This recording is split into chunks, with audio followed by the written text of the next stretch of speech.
All right. Well, anyway, all right, everybody. I want to welcome you to this unusual kind of live stream here with Dr. Rob Silverman. So for those of you guys, we got a really honor with having him here today. So I just want to share them your bio here. So Dr. Robert Silverman is a chiropractic doctor, clinical nutritionist, national and international speaker, author of Amazon's #1 bestseller. I definitely recommend you guys to check it out, called Inside Out Health. He's the founder and CEO of Westchester Integrative Health Center. He was named the ACA Sports Council, named Dr. Silverman Sports Chiropractor of the Year in 2015. His extensive list of educational accomplishments makes me feel like an underachiever. It includes 6 different degrees in clinical nutrition.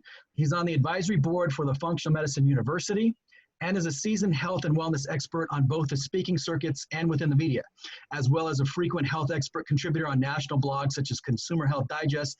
He's appeared on Fox News Channel, Fox, NBC, CBS, ABC, The Wall Street Journal, Newsmax, and he was invited as a guest speaker on Toxic Google to discuss his current book. And a frequently published author in peer-reviewed journals and other mainstream publications, Dr. Silverman is a thought leader in his field and practice. So thank you so much for being on here today and for bearing with me on these technical difficulties. How's it looking on that feed over there, Rob? You know what? It's looking real good. There we are. Okay. All right. Perfect. All right, man. All right, that's good. I got to do the workaround. If Facebook's trying to use their new meeting platform and not let the live stream go, that's what we're assuming is going on. So, and I know you're just outside of the epicenter of everything. How are things going out there in New York right now? Well, we were talking before. I am outside the epicenter. I'm 2 miles from where the Westchester epicenter was in 60 minutes. And all my friends work in the city or live in the city, got a lot of medical doctors. So New York City really was hard hit. The curve is going down, but instead of 800 deaths a day, it's 400 deaths. Where we are, we just decided we'd open up Monday and Wednesday. We were talking about it, and we're like at 6 or 8 patients. People are scared. They're going to come back. They're going to come back slow. Kicking an email out. I've been doing a lot of antibody tests. The people in New York that are positive for antibodies, which mean they've been infected, is between 15 and 20%. Whereas nationwide, it's only 6%. What test are you using for that, Dr. Rob? I'm using KBMO Diagnostics. I mean, there's a whole bunch who said near Abbott, but I use KBMO. Yeah. They're a Massachusetts company. If anybody's interested, reach out to me. I'll help you out. Okay. I can explain the test if and when you need it. Sure. How would they get in contact with you for that too? Yeah, just reach out to me. You can go to my Facebook, Dr. Robert Silverman. Right there, or info@Dr. Robert Silverman. If not, just go to KBMO Diagnostics, go to provider registration, and the code to get the discount is COVID-19. Okay, you got to cut out there. Can you repeat that code? Sure. Go to KBMO Diagnostics, doctor registration, promo code, real simple promo code is COVID-19 for Dr. Rob. Okay, and we'll put that in the comments too, because it keeps kind of glitching in that same area for some reason. So what's a big thing on people's mind right now? That's Abbott stopping me from talking. Exactly. Yeah. What a big thing on everybody's mind right now is as you said, people are afraid to go into the doctor's office. Some in more areas than others, like.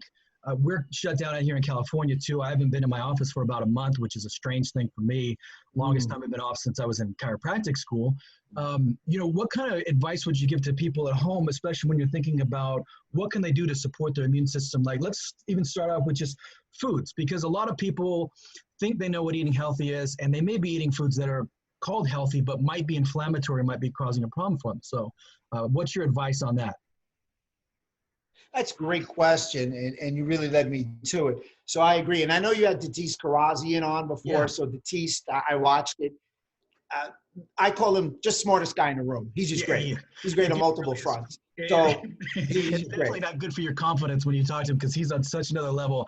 We've gone to lunch, and there's times I've literally asked him a question. Hey, Tatis, what do you think about this? He's like, well, in this journal that was released on 2006 on page 285 in the 3rd paragraph down, and he's not BSing. It's literally in his head. He's like Dan Murphy, just got this mind. Yeah, without question, a brilliant mind. Yeah. So, and he talked a lot about immune resilience and immune tolerance. So what I'll say is this, that I agree with you, food. So sugar and starch, will actually increase your innate immune system. So let's take a step back. We have this immune system. There's actually 3 barriers. Barrier number 1 is our skin. We forget about that. Skin in our gut and our microbiome. That's barrier number 1. Then we have an innate and an adaptive immune system. Our innate immune system is something that God gave us, and that enables us to fight pathogens. Yes, acquired or adaptive, and the reason they call it acquired is that we acquired it in the human species about 10,000 years ago, and the reason they call it adaptive, it can adapt to different antigens. Antigens are things that are foreigners, pathogens, and it can adapt. It's really fascinating. So what happens is when you eat bad food like sugar and starch, it increases your innate immune system, which isn't good because it fires too much and it attacks too much. And that's kind of like the cytokine storm, because your cytokine storm is actually coming from your innate immune system, and it decreases your adaptive immune system. So what it does is it says, instead of using a bullet, use a nuke, and then the backup guys don't come in, and your immune system is decreased, and it's aberrant because just of bad food. 300 calories of sugar decreases your immune system in 2 hours. That's not a lot. It's a Frappuccino, my man. Yeah. I'm right by Starbucks. It's a Frappuccino. Increases your immune system by 50%. That is insane. Yeah, and I notice when I go to the store, I see other people loading up their carts. You see a lot of the comfort foods. You know, I mean, I know that a lot of my friends and family have said that sugar and flour are sold out at a lot of the stores, that people are just baking all kinds of things and whatnot. And, you know, you see that, and you see a lot of increased alcohol consumption or some of the packaged foods and whatnot. And, you know, it's a little scary what that's doing to their immune system. It's not really being talked about as much as it should be. No, unfortunately, what we're, first of all, real good, and I know you're in contact with your patients because you're a great doc. The first thing that the patients ask me is, who do you believe? Yeah. So the TV is an issue, and we're not going to get into the politics of it, but the TV is an issue. But it's a great point. Who do you believe? They don't have a medical model answer now. They're doing a great job on the front line. So you and I, with what we do in chiropractic, lifestyle, and I know we'll get to it, low-level laser therapy, all enables people to boost their immune system. And that's their choice. So number one, I know we're going to talk about your and I 2.0, because when I'm just going back, what's my 2.0? And you will be going back, hopefully. You're going to have a 2.0 because I know you gave a seminar on that. But the bottom line is what we do and what we eat, how we eat, the timing in which we eat will lead us down a path of letting our own immune system. I mean, when you think about what's the biggest problem in hospitalizations in COVID-19, it's comorbidities. So let's look at some of the comorbidities: obesity, CVD, hypertension, diabetes, autoimmunity. You all wrap it up in obesity, which is true, which is lifestyle, but you and I both know that obesity may be coming from the fact that the gut is damaged, or we have that leaky gut, or increased permeability. So everything what we're doing in our environment enables us to avoid that hospitalization. 92% of people hospitalized have a comorbidity. 6 out of 10 Americans have at least one comorbidity. That's insane. 75% of Americans are overweight or obese, and only 12% of Americans are metabolically active, healthy and active.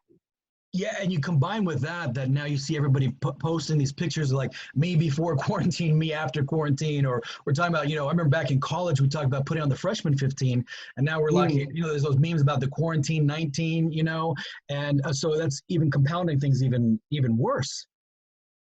Unbelievable. You're right. And what's amazing is, like, so when we talk about our health in 2.0 and what we do in the office, 50% of our patients who listen to what we said are going to come in better shape. So now we're not in necessarily health, we're in performance. Whereas that other 50% is going to come in and they need our help because of the quarantine 15, if you will.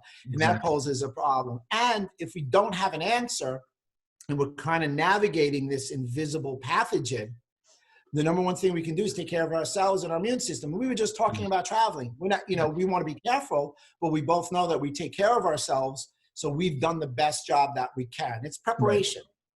And it's life's preparation. Health is preparation. And that's why people sometimes don't want to do it. Yeah, absolutely. And I think as you bring up the whole weight aspect, I really didn't realize how big that obesity epidemic was until I was researching when I was putting together my training module for the Zerona, the Z6 for the fat reduction. When you see those stats of it being like over 70%, and then some ethnicities it's higher than others, and you're looking at how many kids are obese now. And what I found fascinating was the neuropeptide Y connection, how a lot of people don't know about the brain releasing that neuropeptide Y for hunger. And then once you get the belly fat, then it becomes like the blob and starts starts releasing its own neuropeptide Y to continuously stimulate that appetite. And it becomes like this cycle, this unstoppable kind of cycle for some people. It's unbelievable. You know, it's funny you say that because when I first started, we all did weight loss. That was our first, right. Before we got into functional medicine, we did weight loss. Right. And I readily admit, I used to think that they had no willpower. Yeah. Now you're speaking of ghrelin and neuropeptide Y, you realize that they couldn't help themselves. It was a hormone that actually pushed them. And that's why retraining the gut, which communicates with the brain, is a critical element. Yeah. And you know, you spoke about the Zerona. We both have Zeronas, great gig, nothing better for body contour, and you get a little gut health with it too. I mean, it's an off-label use, but they get the gut health. And I got to tell you, people are losing weight, and they're not as hungry again. Yeah. They're not as hungry, and I've seen some nice changes too on their labs. I've seen changes in blood sugar, changes in inflammation. Again, that's an off-label thing, but we run labs on a lot of them doing functional medicine, and we see that. And that's what I really like is then you've got that overall health. You're not just doing something like, let's say, a surgical liposuction where it's scraping and removing and not affecting global health. Here you're seeing these changes. We're seeing decreases in inflammation, in improvements in liver markers, cholesterol markers, all these really nice positive side effects, which is great to do. And then people stick with their dietary plan too. I agree. And I think that's one of the biggest things. We were just talking about that with the Zerona. I actually, you know, I know you did a webinar, I did something on it. And it's funny how we went right into there. But the Zerona is, without question, your lifestyle addition to your chiropractic office. Yeah. It's your periphery, if you will, peripheral income, because it's running when you're not there. And you know, for me, chiropractic is lifestyle. That's why you and I, we have similar ideas. We want to do functional medicine. We want to do exercise rehab. We want to do laser. We still adjust, but we assess. We want to put on our doctor's hat. And that's why, and that's what people need right now. They need more of an assessment, but they also need some of the strong tenets. Again, take care of yourself, get good sleep, hydrate, exercise, supplement well, chill, bleep out. Yeah, there's no quick fix or one thing. I know I get asked by patients, well, what's the one supplement I can do for this or for that? And realistically, it's there's not a one thing, and you've got to look at so many different factors on there. I know when Dr. Karazian was on the other day, one of the things he talked about was even just sleep. That sleep is such an important thing for, you know, making sure that your immune system is functioning optimally, especially if you have autoimmunity as well. And I think as we come out of this, people really need to see that they have to change their mindset too, because we know that the existing methods are not really fully working outside of the crisis model, because you got people who say, well, they had no pre-existing conditions. When I look at that, I think, well, you know, you can see some of the pictures of the person, like, I can tell you that they might not have a diagnosed disease, but there's some dysfunction there that just wasn't caught. What are your thoughts on that? Without question, and that's what makes it a little scary. You know, we talked about some of the people that were concerned. So let's take somebody in the news who was filming from his basement, Chris Cuomo. Yeah. He's the brother of the governor of New York. He's a pretty well put together guy, 49 years old, takes care of himself, readily admits it, lifts weights, exercises the whole bit, and it took him down. He called it the monster. Yeah. So everybody would say, well, he has no comorbidities, low body fat, this, that, the other thing. What did he reveal with Sanjay Gupta? He said, I have an IgM problem. My whole life, I don't produce IgMs. Yeah. So he didn't have his natural antibodies to protect himself, but we couldn't see it. We couldn't know it. You're talking to the people who don't think. My friend called me up. He's corpulent. And he's like, well, I'm not worried about it. I'm like, dude, you're the guy. You're the guy. I mean, you got the two footballs in your belly. I'm not making fun of him. You're the guy. You're the guy who's not taking care of yourself. So you've got the one, like you said, is hidden where you really don't know, or we can't see it. And then you have the obvious, and they're not really being realistic about their health status. Yeah, and I think you bring up a good point with him too, is that, remember, he then talked about how miserable he was in his job. He later recanted that statement, but he talked about just being miserable and that level of stress, you know, how is that impacting his immune system? What's that a factor of? You know, I remember Dr. Karazian, one of the courses I took from him, he was talking about this one patient he had, who I believe was a stockbroker, really successful guy, but he had autoimmunity. And he did everything right. He was doing, gluten-free, dairy-free, etc. He's taking all the supplements, doing everything, but he wasn't managing his stress. And Dr. Karaji told him, listen, unless you change your careers, your stress is so winding up your immune system, you're not gonna get better. So the guy actually took his advice, and if I remember it correctly, he said he left the Wall Street life and went down to like Cancun and started tending bar down there, like real low stress kind of thing, and everything went into remission, because he's not stressed out anymore. And I think we really, underestimate the power of that. Yeah, I think we do underestimate stress. And right now, when you think about it, people are stressed. Yeah. There's a health stress. There is I'll call it a quarantine stress. And without question, unfortunately, there's an economic stress. Right. So people are stressed, and stress is extraordinarily deleterious to your overall health, even more so damaging to your gut health. Exactly. So we probably made a mistake. We should have said, in this reset, we should be resetting our mindset and understanding, like, we woke up today, life is good, and it's only going to get better. We're American and we're going to thrive, and it's just a hurdle. Yeah. But, I went in my office to go get some supplements, and I saw, they're all medical doctors and tenants. And wow, I have to tell you, I looked at them and it was like they just missed a free throw in their pants dropped. It was pretty bad.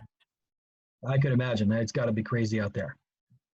As you brought up a good point about the gut, I wanted to circle back to something you said earlier is, and you're talking about immunity, one of the barriers starting with the skin. Let's talk about how is all the use of these hand sanitizers affecting people's immunity too, and how it's affecting the skin. If go ahead and take over from there on that. Yeah, that's a great question, because everybody's calling me and asking me what supplement do I have because I have like chapped hands and they're open. And that poses a problem. And, interestingly enough, here we are, we're not washing our hands enough, or at least they said wash your hands. And the reason you wash your hands is very simply the virus is actually a bilayer, lipid bilayer, and it's fat. Yeah. So actually, when you wash your hands, you're breaking the virus. You're allowing it to be inactive. One thing we all know about viruses is that they're not live. They're active or inactive. So when you wash your hands for 20 seconds, you break the virus, the water sends it down. However, that's what we're talking about. So our system has the biggest problem with virus. Because when from humans to humans, we don't have any innate immunity to it. And that's why we're also susceptible to a bad response. So to speak to that, it's great that you're washing your hands, but the 5-second rule is still in effect. Right. Perfect. Thank you on that. Now, what about, as we're talking about, to improve your microbiome in the gut? What are your tips to patients to do that? Since we know a lot of immunity starts in the gut, there's also the gut-brain connection as well. So what's your advice to patients that they can do at home right now to help their gut health? Well, I have actually a 7R action plan. So I'll go through it really fast. Number 1, reset. The first R is reset. And you've heard all the R's, Dr. Bland, the father of functional medicine, started with the 4R. And us younger guys have all evolved, Dave Karazi and the like. And it all starts with him, with all due respect. So the first one is reset. Reset your mindset, your lifestyle, your eating habits. So for me, it's no gluten, no dairy, no processed food, no sugars, no fried foods. People get a little mad, especially in the Midwest. The left coast and the right coast, or West and East, are okay with that. You go to the Midwest, and they want to pound you. You know what's funny about that? When I did my first trip to Louisiana with my parents, this is back in 1991, I went to New Orleans. We're driving through that. I got a lot of family in Texas. And so we're going through, and we stopped in at, I think it was a Stussie's over there in Louisiana. And we go in there, and, I'm a California kid, so I go in there, and as the, after the 80s and early 90s, I'm going to the salad bar. So I ordered the salad bar. Well, I go over there, and the salad bar was literally, the salad section was about this much. And they had iceberg lettuce, and I think they had some tomatoes and some onions, and that's it. And then for their salad bar, they also had hominy, and they had grits, and they had bacon, and they had fried chicken, and all this other stuff for a salad bar. And it was really interesting to see different, takes on what food is in different areas. So I know sometimes I'll have patients actually almost get mad at me saying, you took all the fun out of my life, when I tell them what I recommend for them to do. I could imagine walking in there from California. I got you, man. I mean, when I came down in New York, they were like, we don't have to ask where you're from. We know where you're from, but it's true. Yeah. The areas have different beliefs and everything like that. But you know what I'm saying, no gluten, no dairy, no processed food. So the second R would be remove. You want to remove all the pathogens, and you can do so through detoxification, oregano oil, or berberine. I want to go through the whole thing in the interest of time. Garlic, you essentially want to remove all the bad pathogens. The third is you want to replace digestive enzymes, stomach acids, and the such. The fourth is rejuvenate. Don't worry, I don't have it. It's an allergy. You want to rejuvenate your gut lining. You want to heal and seal it and repair it. Then you want to reinoculate with good bacteria. Then you want to retest. You know, you want to see where you started to where you go. And last, you want to retain your overall health. But that's food. That's supplements. You and I both know we enjoy adding the laser to allow the gut to heal. So we all know that the red light's really great for wound healing. And we also integrate specific protocols with the vagus nerve to allow the gut to brain to go. So not only are we doing lifestyle, not only are we doing chiropractic, we're also doing laser therapy. And that's like in my advanced course, that's something that we've talked about. I know you're doing now. And it's a multidimensional modality. And for us, and I know for you, when I say us, I know for you, because like I said, we've talked about it. We like to mix the nutrition. People say, well, what's better? And I'm like, together. Yeah. You can't do just one thing at all. You got to look. I know I'm preaching to the choir. Yeah, absolutely. Well, I know because especially we see certain people will say, for example, I've got patients who say, well, I tried this one gut supplement and it didn't work for me. Well, then we look at what's their vagus nerve function. I'll ask them a question like, well, do you have any trouble swallowing pills? Oh yeah, God, I can't. You know, everything's got to be a liquid or a powder. And right there, we know they probably got some bad vagus nerve connection from the brain to the gut. So things aren't mobilizing, things aren't moving. So they're going to have trouble unless you address that gut-brain connection. Or if we take a listen to their bowel sounds and you don't hear anything. And we know we got to get that active. That's where I love using the laser to get that to fire, get that to support. And that's where you really see when you integrate these things, you see some of these, miracles kind of happen. Yeah, that's great with the swallowing. I've had a couple of epiphanies like that, and it's a great question. So the docs that are listening, it's not the assessment is also a verbal assessment, cues. So what you spoke about was a cue. Most people have a gut to brain problem, but you can really emphasize it by asking if they can swallow. Ask someone if they have digestion. That vagus nerve is critical because it goes from the medulla oblongata down through the transverse colon and innervates everything. When you think about it, the vagus nerve is implicated now in COVID-19 because we have lung problems. Yeah. So anything that got up, look at that vagus nerve. Yeah, absolutely. And then we know we got the opposite direction where things can crawl up the vagus nerve and into the brain and start to create some neuroinflammation in there. So then it makes you wonder too, well, you read about some people having these, mental kind of side effects from COVID-19. So is that crawling up through the vagus nerve into the brain, creating some inflammation there as well? It's an interesting thought. Yeah, absolutely. Vagus nerve is 80 to 90% afferent, but what's really interesting about the anatomy, because it's on the outside of the transverse colon, it senses the bacteria on the inside. So now you're really getting your microbiota gut to brain axis, which, as you guys know, I'm writing a new book. I call that three-way calling. And you begin to realize how the body's all interconnected and how chiropractic had it right that nervous system or different types of nervous systems may be the captain of the ship of communication. Yeah, definitely. Everything's going, in multiple directions. It's kind of like, I think the model that so many practitioners have been doing for so long is almost like, what if you took your car to a mechanic and he said, well, look, I only work on carburetors, or the only thing I work on are pistons. And that's what we have in healthcare, to where you got a guy who only looks at the heart or only looks at the liver, or some chiropractors who, let's say, only will look at one specific area of the spine, et cetera, instead of looking at how things intercommunicate and interconnect and understanding how it's a fine-tuned, not even beyond a machine, it's like a holographic kind of being that is completely sending information back and forth, and you have to understand those pathways. And as a patient, you got to understand that everything you're doing has an impact of what's happening. What are you putting on your skin? What are the thoughts that you have going on? What are the foods that you're putting into your body? What's the quality of them, etc.? Absolutely. I mean, it's such a great epiphany for us that the body's all interconnected. And, it's interesting sitting here now and we're talking, and, there's no vaccine. There's no drug that really works. And I'm sorry that there's nothing that ameliorates it right away. Right. However, my goodness, our 2.0 it's our time, because what we do is the best option. It's the best option to avoid the comorbidities, and it's the best option right now going forward.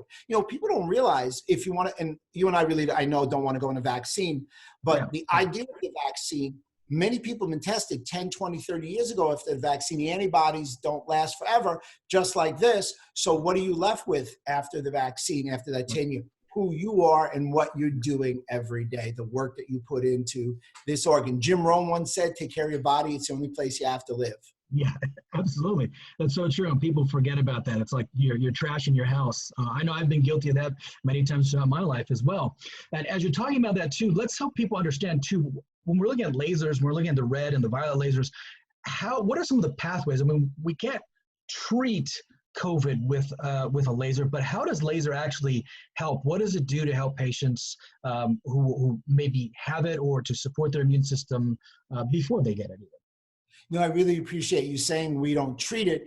We just know that we get good results in helping people perform better. Right. So again, we're talking, I think we'll go right for it. We're talking about the EVRL, the ultraviolet red laser.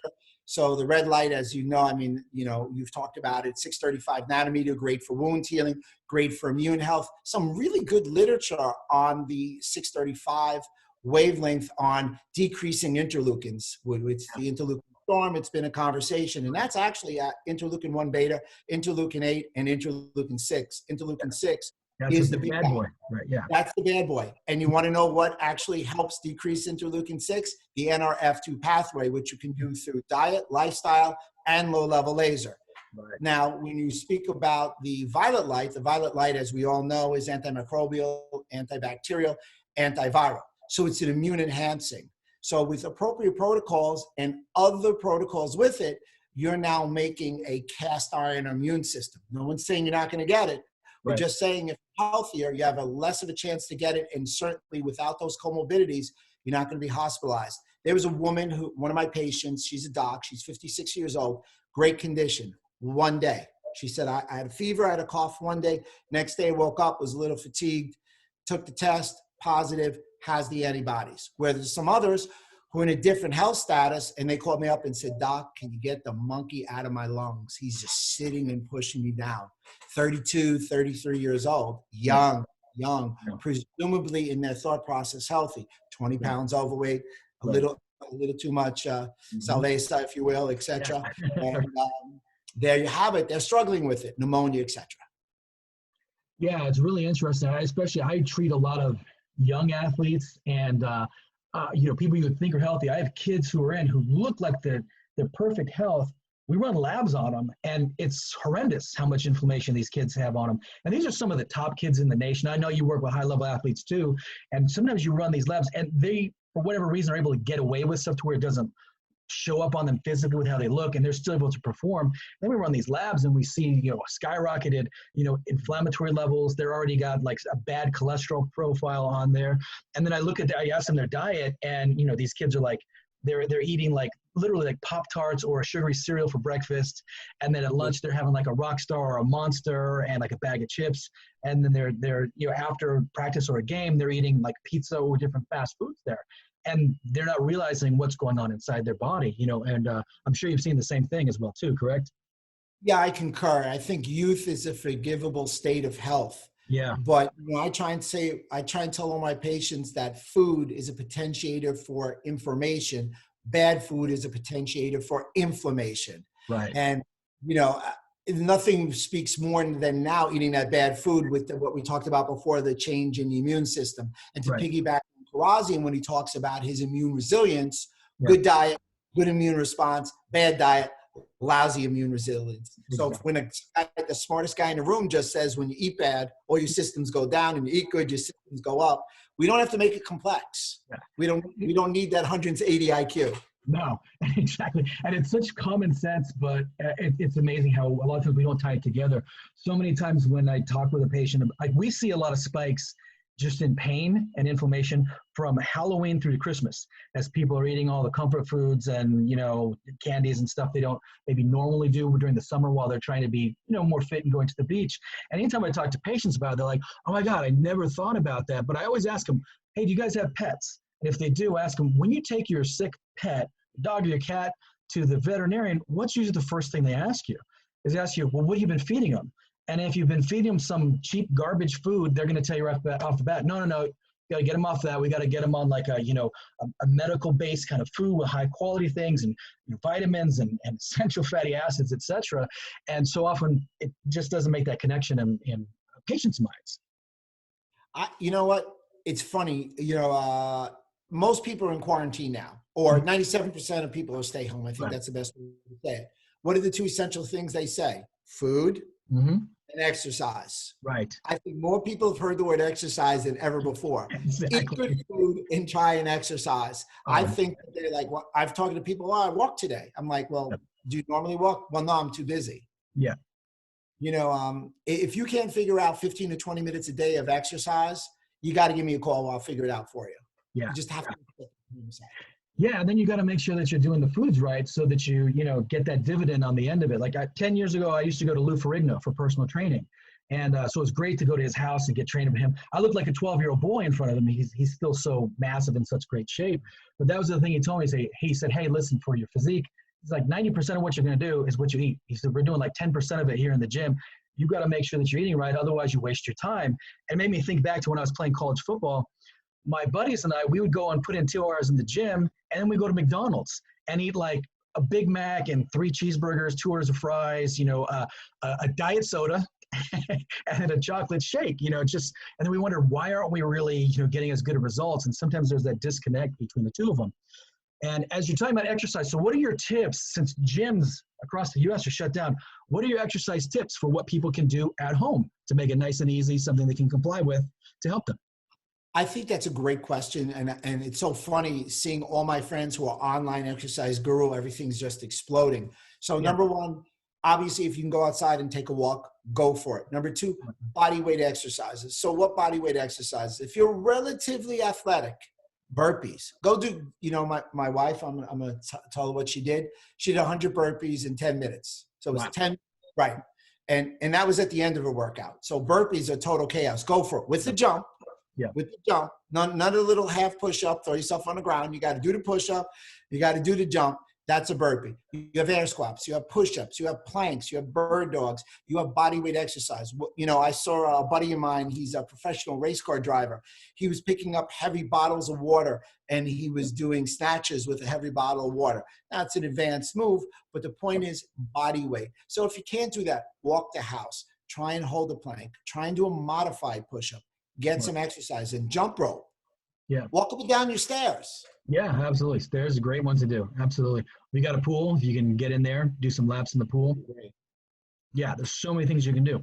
Now, I do have someone who submitted a question. They wanted to know, this is for females who are, let's say that they're postmenopausal and they're having trouble with weight loss, like they're eating right and they're trying to exercise, but they're still having issues with weight loss.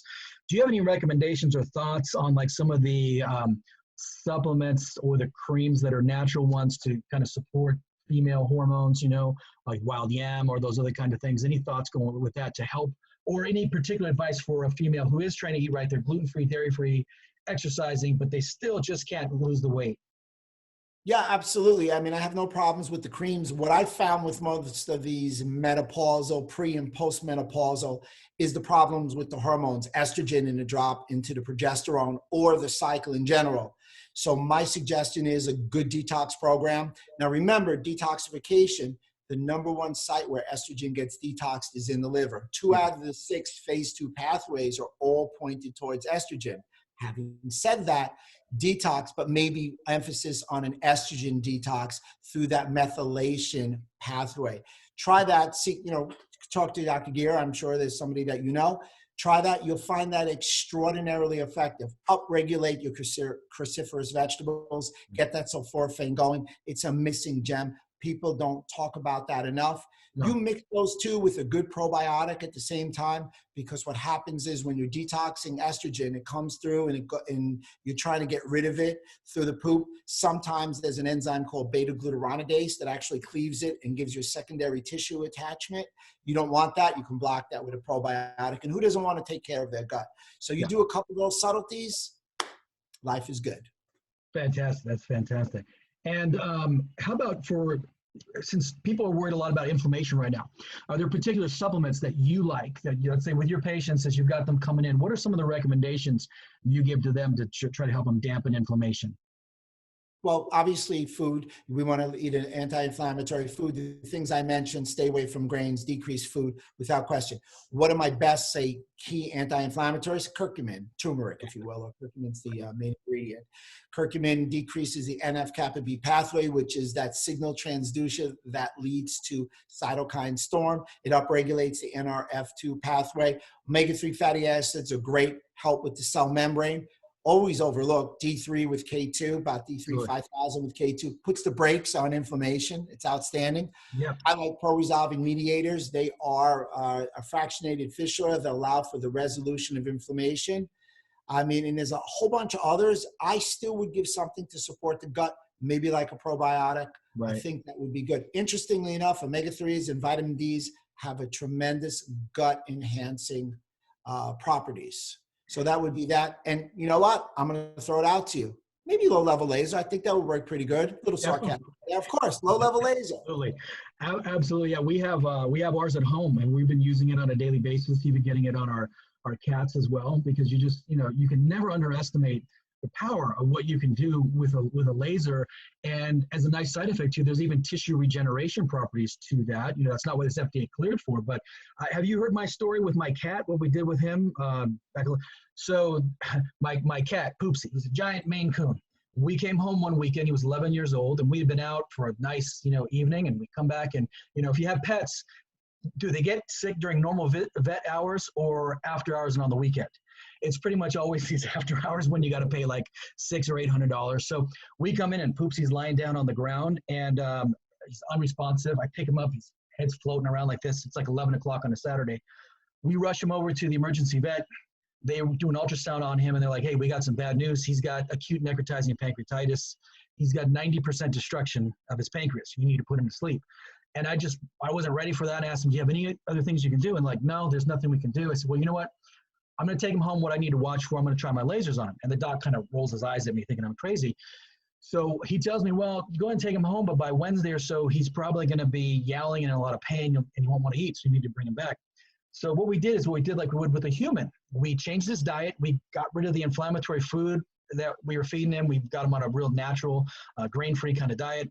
Started doing laser on him over the pancreas, doing it twice a day. By Wednesday, he had a voracious appetite. He was moving around a lot. Each day he got better. Take him back to the vet the next Saturday, and I set him down, and the vet looks at him. He's like, wow, well, he looks surprisingly good, but don't get your hopes up. I'm going to do a follow-up ultrasound, and it's probably going to be worse. And if it is, you're going to need to put him to sleep. I said, okay, fair enough. We'll look at the test.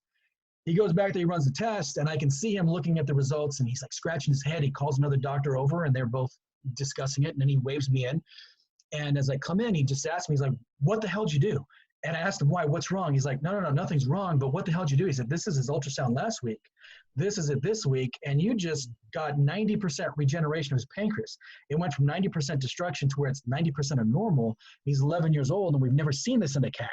So needless to say, that veterinarian, they got lasers. They have lasers all over the place now. Making it even cooler with Poopsie is that I said, well, he was out of the woods from that, but he was going to be diabetic from then on, and he was going to need 4 units of insulin twice a day. They said, cat of his age, he'll live maybe 1, maybe 2 years, and then all those insulin receptors will burn out, and they won't work anymore.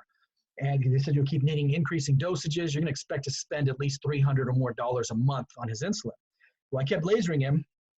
His insulin needs went down. We do the paw prick on him, so his blood sugar started to get more under control. And within a couple of months, we went from being 4 units twice a day to 3/4 of a unit once a day, sometimes not for several days because I test him and he'd be normal.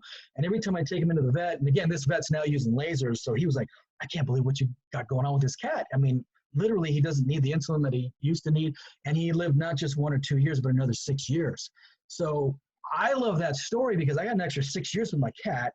He needed less insulin. He was saved from something that was considered unsalvageable. And so I always think about that. I love sharing that story with my patients. I'm not saying laser fixes everything, but we know if we can get a laser on tissue, it can stimulate stem cells, it can decrease inflammation, and help to support the body to do what it needs to do and give you the best shot at trying to have a recovery for certain things. Here. We use it in the office. Mine's at home too. I've got my FX downstairs in a basement in my base station with my PL Touch in my man cave. Laser my wife every day, laser myself. Yeah. You know, what sucked was I have a gym in my basement and I hurt my back. I've got torticollis, so it's not uncommon to hurt my back on the other side as a Sure. compensatory move. And, you know, nobody was open. My friends were like, I'm not coming to your house. I'm like, I don't negative. So I had to do it. And when I say just with laser, and 3 days later, I was fine. I was actually squatting after that. Yeah. And, you know, sometimes you have to have it a family member or You do. someone so intrinsic to yourself to really resonate. And You have to. the enthusiasm of the interaction comes across, and it's earnest. I mean, we're believers because we did it to ourselves and our family members, and obviously a cat. That's a great name, by the way, Poopsie. Poopsie, yeah, that was him, man. Because every time we take him to the vet, he'd leave a little remnant for the veterinarian, so it fit perfectly. Nice.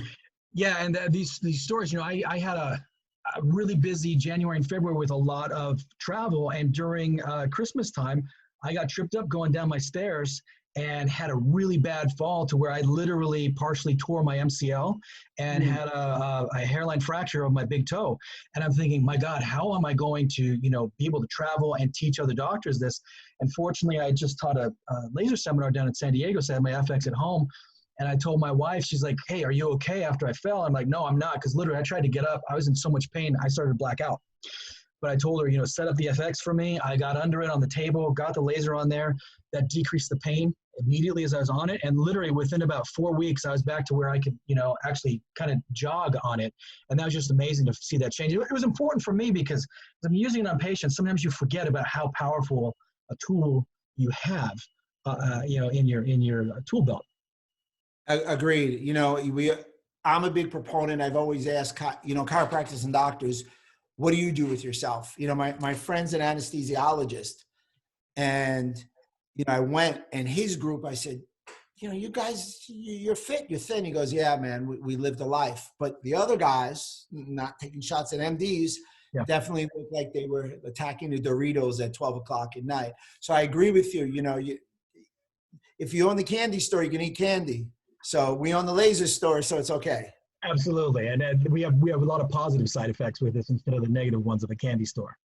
Absolutely, outstanding. So Dr. Rob, do you have any? I do want to ask you two more questions here. Because someone submitted a question. What about alkaline water? What are your thoughts on that? Worth it? Not worth it? Yeah, I mean, absolutely. I'm sorry. Absolutely alkaline water. I'm real positive. I'm a big believer in it. I'm happy they're drinking water. Water's a great choice. Hydrate well. Alkaline water, even a better choice. Great. And then I just want to kind of finish with concussions. I'd like you to kind of talk a little bit about, let's say someone is at home right now, or a slip and fall, they hit their head, they get a concussion. We know they're going to want to get in to see you or to see me as soon as they can with a laser. But in the meantime, what kind of things can they do to try to mitigate some of the inflammation and damage that can be occurring if that happens while they're home? Well, since they're home, they can still get a drop ship. So let's take care of the nutritional components. So let's give them 3 or 4 things that I would recommend. Yeah. High level omega-3 fatty acids. Right. Great choice. Turmeric, once again. Magnesium L-threonate. Magnesium L-threonate, studied by MIT, 2016, published in September, talks about the idea of decreasing brain inflammation, also increases 9 to 14. It increases cognition. It decreases brain aging by 9 to 14 years, and increases available magnesium in the brain by 50%, in the spinal cord by 15%. So magnesium L-threonate is great. L-glutathione. What kind of dosage would you recommend for patients on magnesium? 2 grams. Okay. 2 grams L-threonate. And L-glutathione, the master antioxidant, increases damage by 70%. So those 3, 4, 5, nutritionally great. Definitely get to see chiro. Big proponent of lasering the head, lasering the brain. Love it. My choice is, of course, is the FX. Makes life easy. Gets the crown. Essentially, we get the temporal look. We'll get the mohawk look. I do both. That's just my thing. I do it for 20 minutes. Everybody's got a different time. Well, and if you can, for those who don't know, what exactly, well, first of all, let's address this really quickly. Some naysayers will say, oh, well, you know, a 635 red laser is not going to penetrate the cranium. I know you wrote a great article about this. I believe it was in Dynamic Chiropractic. So if you can kind of address, you know, what does happen when you get that laser on the cranium? How does it penetrate? How does it affect the brain when it's not a near infrared one? Because that's a big controversy out there. Yeah, well, It does penetrate because it's photochemical and not photothermal, so we don't have to touch it. So the photon gets absorbed by the cell membrane through the chromophores and stimulates a power of 1 in. So it works. However, if you don't believe me, Norman Deutsch's book, The Brain's Way of Healing, great Chapter book. 4. Chapter 4, Chapter yeah. 4. You got it. So it's all about affecting the brain. It goes through the skin and the skull. And if you're not sure, if you've ever seen a baby that's yellow with neonatal jaundice, they put it in the light, pierces the skin and skull, has an autonomic. So look, there's naysayers, and that's fine. We just want to educate everybody that photochemical works, visible light, photosynthesis, all those examples work really well. And now you see all these articles after, Trump mentioned about, disinfectants and light and everything like that. We're seeing, people laughed initially, but now you're actually seeing that research being out there in the mainstream talking about UV types of light and other kinds of light. And so when we look at putting a laser on the brain, what exactly happens to help, let's say, a concussion, or to help a Hashimoto's patient with brain fog, or someone who's got Alzheimer's or dementia, or support a kid with ADD like myself growing up? What goes on there that helps them? Well, that red light gets absorbed into the brain, and through multiple articles that have been published, has shown to increase healing in the brain and decrease the microenvironment. Interesting, there was a study in 2017 neuroscience research, probably the best article I've ever seen, where you apply the red light to the brain and you see a decrease in brain edema, you see an increase in brain-derived neurotrophic factors, you see a decrease in inflammation, you see an increase in angiogenesis. So essentially, when you look at that, everything that it says the concussion does, this is able to reverse. It's not our study. It was only in a legitimate journal, and I think it was in the journal before that, BBA Clinical Nutrition. Yes, that's what it was. Yeah, BBA Clinical. Yeah, exactly. Shining a light on the head. It was called Shining a Light on the Head, Photobiomodulation for Brain Disorders. Yeah. That's right. Best article that there's out there. That's it. Yeah. And it's got such a great diagram in there that just shows you the brain, shows you the lasers and light going onto it and all the different factors that occur. It's a wonderful one. I think it's a game changer. I think going forward, when we look at everything you've talked about today with, nutrition, with exercise, with lasers, I think that's the model of really where we have to go from this point on, because we know that our worldview has been shaken, that we know that the way things were before, it's not going to be back to that. So we have to plan for what's phase 2, as you've been talking about. Phase 2 for all the docs and the patients is laser, because we've got the body contour laser and the Zerona, great choice. And we've got the pain and performance laser and FX635, the base station, and the like. Absolutely. Mix that with good, healthy health style. Mix that with some chiropractic care. Absolutely. And you'll be healthier than you were before. Absolutely. Absolutely. I totally agree with you. It's made me take everything much more seriously. And also a big one for me is the stress aspect. I really realized I was burning the candle, not only at both ends, but in the middle. And so I needed to kind of take a little step back and make sure I got back into hobbies that I love, like playing guitar, writing music, etc. And that's why I think people need to find that joy again too, to make sure. Sometimes we just, work so hard without stopping to smell the roses. And I'm as guilty of that as anybody else. I think that's an important thing too, going forward. Absolutely. Without question, this has given us that little pause button in our life to really think about what's going on. Exactly. Well, anything you want to say in closing, Dr. Rob? How would they get in touch with you? Everybody I have a lot of patients or people contacting me on the East Coast. How would they get in touch with you to come in and see you in the clinic? I greatly appreciate it. My website's Dr. Rob Silverman. We're reopening Monday. Info at Dr. Robert Silverman. Facebook, Dr. Robert Silverman. I kept it easy. Any questions, anything you need, let me know. I appreciate all the time. I appreciate the opportunity. You now have to come on my channel, my platform. Fun. I get to ask you the questions. That's awesome. I'd love to do that. Just let me know. Sounds great. And I think that's a great thing with this, is that we're able to really get together and share information and have a synergistic kind of effect that we never really had. Like, you and I never had time to do this before. You're always so busy traveling, and me and traveling and treating patients, that I think now we can create this community and really, help everybody out, because there's so many people that need help, that are looking for experts. And unfortunately, there's a lot of people that position themselves as an expert who really aren't, or aren't up with the latest types of things. I see a lot of things that are really 20 or 30 years old that are still being promoted as, oh, this is the latest thing. I'm like, guys, it really isn't. That's not what the research says. So I really thank you for being on here. And I hope all the doctors and patients will get a lot out of this. Okay. Thanks for having me. All right. Thank you, Dr. Rob. And we'll get the copy of this out to you soon.